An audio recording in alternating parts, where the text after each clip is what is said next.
Hotel अग्निकांड के बाद अब होटल पर बुलडोजर चलाने की तैयारी हो रही है। कमिश्नर रोशन जैकब ने होटल लेवाना के ध्वस्तीकरण की कार्रवाई शुरू कर दी है। इसका निर्देश भी जारी किया गया। इस बीच होटल के मालिक समेत 3 लोगों को हिरासत में लिया गया है। आपको बता दें, इसके साथ ही होटल लेवाना ने स्वीकृत मानचित्र के बिना ही निर्माण कराया था, जिसके तहत ये कार्रवाई की जा रही है। लेवाना होटल प्रबंधन अभी तक प्रशासन को एलडीए से कोई स्वीकृत मानचित्र नहीं दे पाया है, जिससे साबित ये होता है कि होटल बिना नक्शा के ही पास हुआ और बनाया गया।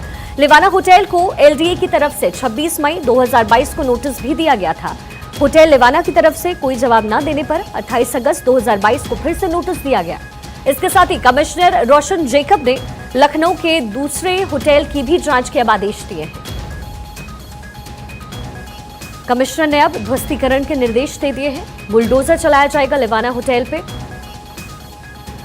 क्योंकि बड़ा सवाल यह है कि क्या ये होटल बिना नक्शा के ही बनवा दिया गया, बिना नक्शा पास करवाए हुए इसको बनाया गया, क्योंकि एग्जिट गेट्स को लेकर के लगातार सवाल पूछे जा रहे थे। जिस तरीके से इस बिल्डिंग में आग लगी और लोगों को परेशानी हुई,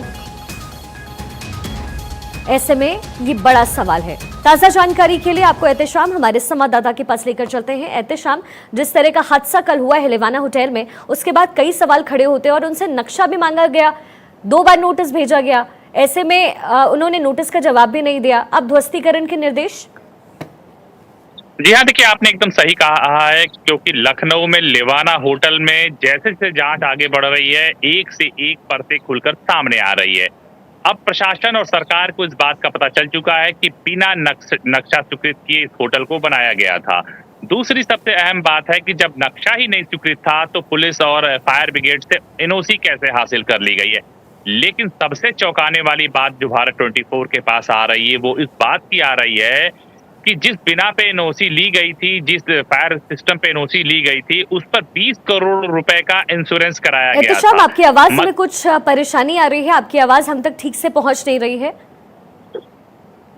देखिए, जिस नक्शे के बेस पे इन्होंने बाकायदा एनओसी हासिल किया था फायर ब्रिगेड सिस्टम से, उसमें एक बहुत चौंकाने वाली बात आ रही है कि उस आधार पर इन्होंने 20 करोड़ रुपए का एक इंश्योरेंस करा रखा है कि होटल में कोई अग्निकांड होता है तो वो 20 करोड़ रुपए हम मुझे मिलेंगे।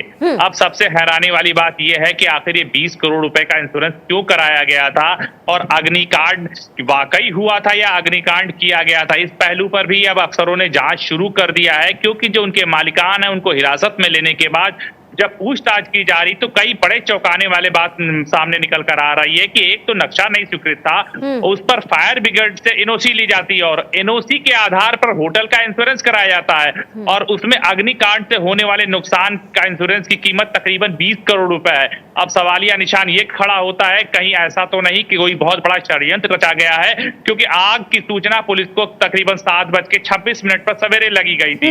हो सकता है किसी ने उसमें जानबूझकर आग लगाकर कुछ फर्नीचर को जलाने की कोशिश किया था और हो सकता है उसी बिना पर कोई बड़ा इंश्योरेंस की रकम ये लेने के फिराक में रहे और ये अग्निकांड काफी फैल गया है। इस पहलू पर भी काफी जांचें चल रही हैं, लेकिन आज कई और अहम खुलासे हो सकते हैं। इनको भी बुलाया गया है कि 9 तारीख तक सारे पेपर्स लेकर आप अवेलेबल होइए और हमें अपनी रिपोर्ट्स पेश कीजिए, नहीं तो हम इस होटल को सीलिंग करते हुए होटल को हम गिरा देंगे।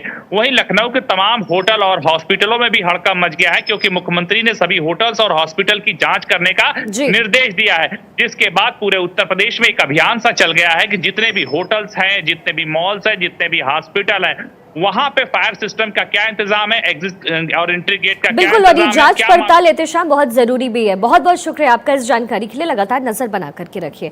और